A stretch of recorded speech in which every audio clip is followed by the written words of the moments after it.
नमस्कार दोस्तों, मैं हूं आपका मनोचिकित्सक दोस्त डॉक्टर सिद्धार्थ असवाल, मस्तिष्क मनोरोग नशा मुक्ति एवं यौन रोग विशेषज्ञ। दोस्तों, आज एक बहुत ही अहम और महत्वपूर्ण विषय पे बात करने वाले हैं और वो विषय है डिप्रेशन के बारे में सही और सरल जानकारी। दोस्तों, हमने आसपास में कई बार ऐसा महसूस किया होगा, देखा होगा कि बहुत सारे लोग हैं वो अचानक चुपचाप हो जाते हैं, गुमसुम हो जाते हैं। जो काम वो बहुत अच्छे से करते थे, जो बहुत इंटरेस्ट लेके काम करते थे, जैसे हम एक स्टूडेंट की बात करें तो स्टूडेंट एक बहुत अच्छे पढ़ने वाला स्टूडेंट है, वो अचानक पढ़ना लिखना बंद कर देता है, उसका किसी काम में मन नहीं लगता है और अक्सर हम उन चीज़ों को पहचान नहीं पाते हैं। तो परिवार वाले कहीं ना कहीं अपने आप को जस्टिफाई करने के लिए सोचते हैं कि बच्चे के साथ कुछ हो गया होगा, उसका किसी के साथ कुछ पढ़ाई में मन नहीं लग रहा होगा या फिर उसको किसी ने कुछ डांट दिया होगा। हम डिप्रेशन की तह तक नहीं जाते हैं और डिप्रेशन के बारे में पहचान नहीं पाते हैं। ऐसे ही बहुत सारे लोग, ऐसे बहुत सारी महिलाएं, बहुत सारे व्यक्ति डिप्रेशन के शिकार होते हैं। तो हम कहीं ना कहीं उन लक्षणों को पहचान नहीं पाते हैं। दोस्तों, डिप्रेशन हमारे देश के अंदर सबसे फ्रिक्वेंट होने वाला एक मानसिक डिसऑर्डर है, बीमारी है और उसकी वजह से हमें बहुत सारे बार ऐसे नेगेटिव इम्पैक्ट झेलने पड़ते हैं, क्योंकि डिप्रेशन ही हमारी डिसेबिलिटी का प्रमुख कारण है। डिप्रेशन ही हमारे देश के अंदर सुसाइड का एक बहुत बड़ा कारण है। तो दोस्तों, आज इस वीडियो के माध्यम से कुछ हम 7 सिंपल और सरल इंपॉर्टेंट पॉइंट्स के बारे में बात करेंगे। उन पॉइंट्स को अगर आप ध्यान में रखते हैं तो हम आइडेंटिफाई कर सकते हैं कि डिप्रेशन क्या होता है, क्यों होता है और हमें इसका कैसे इलाज करवाना चाहिए। दोस्तों, डिप्रेशन के बारे में सरल और सही जानकारी होना बहुत जरूरी है, क्योंकि डिप्रेशन की वजह से हमारे समाज के अंदर, हमारे देश के अंदर हमारी प्रोडक्टिविटी कम होती है और हमें कहीं ना कहीं हमें वो डिप्रेशन डिसेबल बना देता है, जिसकी वजह से हमारा जो कैरियर फॉर्मिंग टाइम है वो सारा का सारा वेस्ट हो जाता है। तो आइए दोस्तों, हम 1 बाय 1 करके और डिप्रेशन के बारे में बात करते हैं। दोस्तों, अगर डिप्रेशन के बारे में अपन बात करें और सरल भाषा में इसको समझें तो इसका पहला पॉइंट होता है डिप्रेशन का कि मन उदास होना। अब दोस्तों, आपको यहाँ पे बहुत अच्छे से समझना होता है कि हमारी लाइफ के अंदर जब भी अनफेवरेबल कंडीशंस आती है, नेगेटिव कंडीशंस आती है, कुछ भी हमारे लव्ड वन कोई लॉस हो जाता है या फिर कोई नुकसान हो जाता है, तो ऑब्वियसली उस टाइम पे हमारा मन उदास होता है। लेकिन कुछ समय के बाद जब परिस्थितियां सही होती है, हमारे घर के अंदर शादी विवाह जैसे फंक्शन होते हैं या फिर कुछ पैसे का अच्छा जनरेशन होता है, रोटेशन होता है, सब कुछ सामान्य परिस्थितियां होती है, पॉजिटिव परिस्थितियां होती है, तो हमारा मन वापस से ठीक हो जाता है। लेकिन डिप्रेशन के पेशेंट में ऐसा नहीं होता।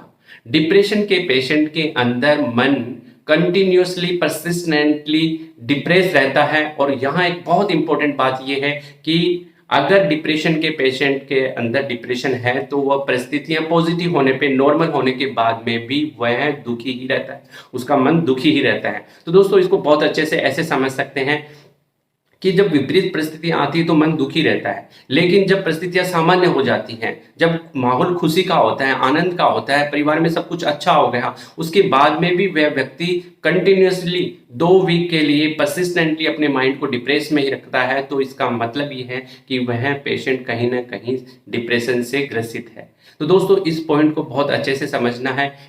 मन उदास होना एक सामान्य प्रक्रिया है, लेकिन मन का वापस से नॉर्मल हो जाना एक सामान्य परिस्थिति पे यह आवश्यक है। लेकिन अगर वह सामान्य नहीं हो पाता है तो हम ये मान लीजिए कि वह व्यक्ति डिप्रेशन से ग्रसित है। अब इसको एक बहुत अच्छे से एग्जाम्पल से समझते हैं। दोस्तों, एक महिला है जिसके घर के अंदर कोई डेथ हो गई है और वो डेथ होने की वजह से वो डिप्रेशन के अंदर चली जाती है। लेकिन कुछ समय बाद जब वो ग्रीप से बाहर आती है तब कुछ सामान्य कंडीशन सामान्य होने लगती है। जैसे उसके घर में शादी विवाह का माहौल है, समय काफी बीत गया है, उसके बाद में भी वो बिल्कुल इंटरेस्ट नहीं लेती है, मन उदास रहता है, वहीं रोना धोना गुमसुम रहती है, खाना पीना नहीं करती है। तो ये मान के चलिए कि वह पेशेंट डिप्रेशन से ग्रसित हो सकती है, उसे किसी साइकियाट्रिस्ट के पास दिखाना चाहिए। दोस्तों, डिप्रेशन के नेक्स्ट पॉइंट के बात करें तो डिप्रेशन का एक मोस्ट इंपॉर्टेंट पॉइंट है कि काम में मन नहीं लगना। दोस्तों, डिप्रेशन का पेशेंट हमेशा थका थका सा, घबराया हुआ सा, बेचैन सा रहता है, उसका किसी भी काम में मन नहीं लगता है। अब काम में मन नहीं लगने वाले पॉइंट को बहुत अच्छे से समझने की जरूरत है कि डिप्रेशन के पेशेंट के अंदर उन कामों के अंदर जिसमें पहले मन लगता था, बहुत रुचि से काम करता था, अच्छा फील करता था, वो अब उन सब कामों के अंदर इंटरेस्ट नहीं लेता है और उसका मन नहीं लगता है और वह उस काम को करने के लिए अवॉइड करता है। जैसे एक स्टूडेंट है, वो बहुत अच्छा स्टूडियस है, पढ़ने वाला है, उसके 90% मार्क्स आते हैं, फिर वो जब डिप्रेशन में चला जाता है तब वहाँ उसको पढ़ाई लिखाई बिल्कुल अच्छी नहीं लगती और वो सब कुछ छोड़ के और बैठ जाता है और गुमसुम होकर कंप्यूटर के अंदर अकेला हो जाता है।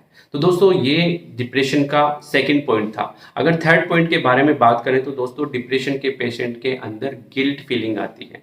गिल्ट फीलिंग का मतलब ये होता है कि जैसे एक माँ है, वो हमेशा ये सोचती है कि मैं एक अच्छी माँ नहीं हूँ, मैं मेरे बच्चों की परवरिश अच्छी नहीं कर पा रही हूँ, या फिर कोई भी परिस्थितियां हो घर के अंदर, कुछ भी नुकसान हो, वो अपने आप को उसके लिए दोषी मानती है। घर के अंदर कोई छोटा मोटा नुकसान भी हो गया तो उसको ये लगता है कि मैं एक अच्छी माँ नहीं हूँ, इस वजह से ये सारा चीजें नुकसान हो रहा है। बच्चे के मार्क्स कम आ रहे हैं, उसकी वजह से वो ये सोचती है कि मैं एक अच्छी माँ नहीं हूँ, मैं बच्चे के मार्क्स अच्छे नहीं लेके आ रहे हैं। ऐसी छोटी छोटी सामान्य घटनाओं को लेकर अपने आप को गिल्ट फीलिंग और ग्लानि महसूस करती रहती है। वहीं एक पिता अगर डिप्रेशन से ग्रसित है तो वो ये सोचता है कि मैं एक अच्छा पिता नहीं हूँ। इवन वो सब कुछ सही काम कर रहा है, फिर भी उसको ये फीलिंग रहती है कि मैं एक अच्छा पिता नहीं हूँ, उसकी वजह से ये सारी चीजें हो रही है। दोस्तों अगर नेक्स्ट पॉइंट के बारे में बात करें, चौथे पॉइंट के बारे में बात करें, तो डिप्रेशन के पेशेंट के अंदर थकान बहुत होती है। डिप्रेशन का पेशेंट हमेशा ये सोचता है कि मेरे शरीर में एनर्जी नहीं है, शक्ति नहीं है, ताकत नहीं है। वो सोचता है हमेशा कि मैं थका थका सा रहता हूँ, मेरा सर दर्द कर रहा है, घबराहट होती है, बेचैनी होती है, काम करने में मन नहीं लगता, चिड़चिड़ा सा पन आता है, वह अकेला रहना पसंद करता है, उसकी एनर्जी लेवल है वो कम हो जाता है, उसको ये महसूस होता है कि मेरे शरीर के अंदर एनर्जी बची ही नहीं है। तो वो हमेशा थका थका सा महसूस करेगा, हमेशा लेटा रहेगा, बैठा रहेगा, कुछ काम करने के अंदर इंटरेस्ट नहीं आएगा। बहुत अच्छी प्लीजरेबल कंडीशन है, कुछ सब लोग हंस रहे हैं, मजाक कर रहे हैं, परिवार के सदस्यों के साथ भी वो आकर बैठना पसंद नहीं करता, वो अकेला रहना पसंद करता है। तो ये जो इंपॉर्टेंट पॉइंट है दोस्तों, अगर हम नेक्स्ट पॉइंट, पांचवें पॉइंट के बारे में बात करें दोस्तों, तो दोस्त डिप्रेशन के पेशेंट के अंदर एकाग्रता की कमी आ जाती है। एकाग्रता की कमी के मतलब मीन्स कि उसके अंदर कंसंट्रेशन जो पावर है वो उसकी वीक हो जाती है कहीं ना कहीं, और वो कोई भी पढ़ी हुई बातों को याद नहीं कर पाता है, कोई भी चीज़ों को है वो भी याद नहीं कर पाता है। डिप्रेशन का पेशेंट जो काम वो बहुत अच्छे से कर चुका है उसको वो भूल जाता है, और हमेशा उसको छोटी छोटी चीज़ें भी वो भूल जाता है और हमेशा कंप्लेंट करता रहता है कि मुझे याद नहीं रहता। डिप्रेशन के नेक्स्ट पॉइंट के बारे में बात करें दोस्तों, तो नेक्स्ट पॉइंट 6 पॉइंट है कि स्लीप और एपेटाइट। डिप्रेशन में अक्सर नींद और भूख कम हो जाती है, व्यक्ति को भूख नहीं लगती है, नींद नहीं आती, पूरी पूरी रात करवटें बदलता रहता है। कुछ केसेस के अंदर डिप्रेशन के अंदर बहुत ज़्यादा नींद आती है और बहुत ज़्यादा खाना खाता है, उसकी वजह से उसके ओवरवेट और ओबेसिटी जैसे लक्षण भी पाए जाते हैं। लेकिन मोस्टली डिप्रेशन के अंदर नींद और भूख उड़ जाती है और बेचैन रहने लग जाता है। तो दोस्तों ये 6 पॉइंट है, और 7 पॉइंट की अगर बात करें दोस्तों, तो वो इंपॉर्टेंट पॉइंट है कि डिप्रेशन का पेशेंट के अंदर सुसाइडल थॉट्स आने लग जाते हैं। सुसाइडल थॉट्स का मतलब होता है दोस्तों कि वो डिप्रेशन का पेशेंट है, वो मरने के बारे में, मरने के तरीके जानने लगता है, सोचने लगता है, बोलने लगता है, और वो एक दिन वो कमिट भी कर लेता है।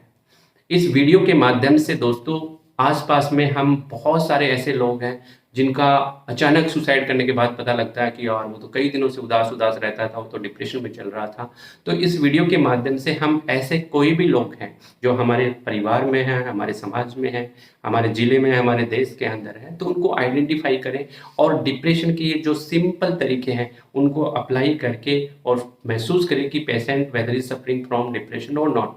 और अगर वो डिप्रेशन से सफ़र है तो उसको बिल्कुल साइकेट्रिस्ट के पास ले जाकर उसका प्रॉपर ट्रीटमेंट करवाना चाहिए। दोस्तों मानसिक बीमारियां के प्रति आज भी हमारे समाज के अंदर मानसिक बीमारियों के प्रति पूर्वाग्रह और दुर्वाग्रह व्याप्त है। लोग इसको अछूत की बीमारी की तरह समझते हैं, मानसिक रोगों को छुपाने का कोशिश करते हैं, जिसकी वजह से ये एक बहुत जहर की तरह फैलता है और इसके गलत परिणाम हमें भुगतने पड़ते हैं। दोस्तों मानसिक रोग भी सामान्य बीमारियों की तरह एक बीमारी है जिसका इलाज संभव है।